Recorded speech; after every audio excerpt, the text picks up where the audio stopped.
Quel amour, quelle expérience, quelle patience, quelle douceur, quelle charité!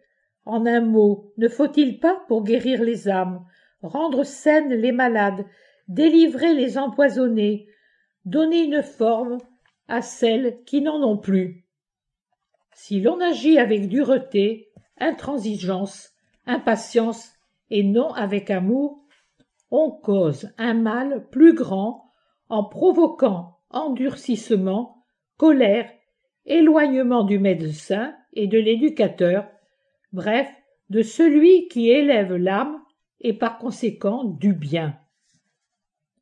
Si je ne t'avais pas arrêté par mon « ne juge pas », en te faisant réfléchir que Dieu pouvait se trouver même en une personne qui, en apparence, semble le moins apte à être instrument de Dieu, tu aurais brisé par ta violence ce que j'avais tissé, le fil de soie destiné à devenir une amarre de navire par les filins de la charité surnaturelle et de l'affection humaine. Dans ce domaine aussi, tu es un petit Jean, sais-tu.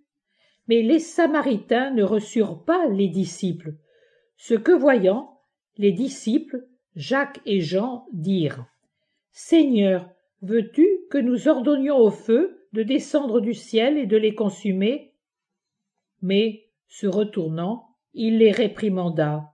« Vous ne savez pas de quel esprit vous êtes. Le Fils de l'homme n'est pas venu pour perdre les âmes, mais pour les sauver. » Puis, pour corriger en souriant leurs zèle impétueux qui tendaient à se manifester de manière humaine, je les ai appelés les fils du tonnerre. N'est-il pas plus doux d'être enfant de la paix que de la tempête?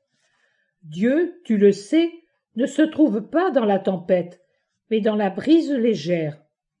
Je veux que tu sois douce, douce, très douce envers tes frères, comme une brebis sans défaut ni malice. Ils doivent te suivre pour ta toison soyeuse, toute douceur et tiédeur pour le doux son de ta voix d'amour, pour ton accueil festif fait d'affection. Je t'ai travaillé par la charité, ce levain qui était insuffisant en toi. En effet, tu m'aimais, moi, de tout ton être, mais pas ton prochain comme je l'aime. Or je veux que tu l'aimes comme moi je l'aime, avec miséricorde même s'il est lépreux, avec une inlassable patience même s'il est obstiné. Maintenant que le levain transforme ta farine en bon pain, tu as pu mériter de répéter mes paroles et d'y unir les tiennes. L'heure était venue de les dire pour moi, de les recevoir pour eux. J'aurais aussi bien pu les dire il y a quelques mois, mais elles seraient tombées sur un terrain mal préparé. Leur terrain également devait être préparé pour les accueillir. Va en paix. Ton Jésus ne fait rien sans un but parfait. Quant à tout le reste que tu désires savoir, je te répète, comportez-vous comme on l'a fait à l'égard de sœur Bénignat.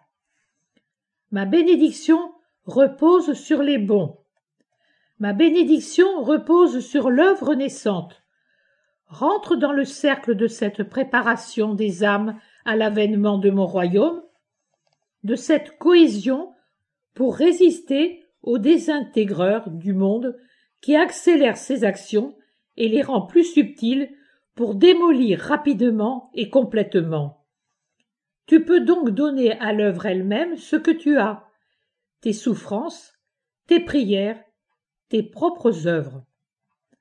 Maria, te souviens-tu de ton acte d'offrande à l'amour et à la justice? Revêtu des mérites de ton bien-aimé, tu répètes mes paroles en le réitérant. Père, pardonne aux hommes. Et si pour apaiser ta justice, des hosties d'expiation sont nécessaires, me voici, Père. Immole-moi pour la paix entre l'homme et Dieu, entre l'homme et l'homme, pour l'avènement de ton règne. Et à moi, ton amour, tu dis, Tu as dit que le plus grand amour est celui de qui donne sa vie pour ses amis. Me voici. Je viens, je m'offre à toi, afin que ton règne s'établisse sur terre et dans les cœurs. Et tu me demandes de me servir de toi comme d'un instrument, un instrument aveugle qui ne cherche donc la raison de rien. Je me sers de toi dans le but suivant, pour que je règne dans les cœurs des hommes qui ne me connaissent plus tel que je suis. S'ils me connaissaient tel que je suis, un grand nombre d'entre eux viendraient à moi. Je veux qu'ils viennent à moi. J'ai pitié de ces foules. Beaucoup ont été corrompus parce qu'ils ne connaissent pas le pasteur. Appelez le troupeau à se rassembler. Le pasteur vient. Que les brebis et les agneaux se réunissent en entendant mon appel d'amour. Les chèvres se sépareront d'eux. Êtes-vous peu nombreux? Ils étaient 12 et sont restés à 11. Le berceau est-il pauvre et inconnu? C'est dans une mangeoire, dans la plus petite des villes de Juda, qu'est né le Sauveur. Je bénis les bonnes volontés qui se rassemblent. Que j'aie mes disciples comme Satan a les siens. Revenez à l'Évangile, mes enfants. Revenez-y.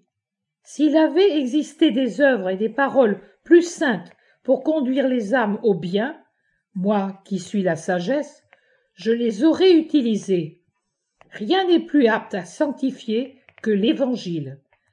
Venez à la fontaine des eaux du Sauveur. Oui, ces mots d'amour qui forment mon Évangile. La parole de la bonne nouvelle sont réellement des eaux jaillies de mon cœur.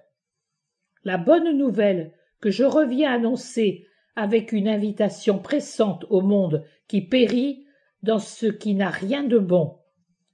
Vous, les grands et les humbles, qui désirez cette œuvre, recevez ma bénédiction. Quant à toi, petit Jean, sois pour cette raison plus martyr que jamais. Va en paix.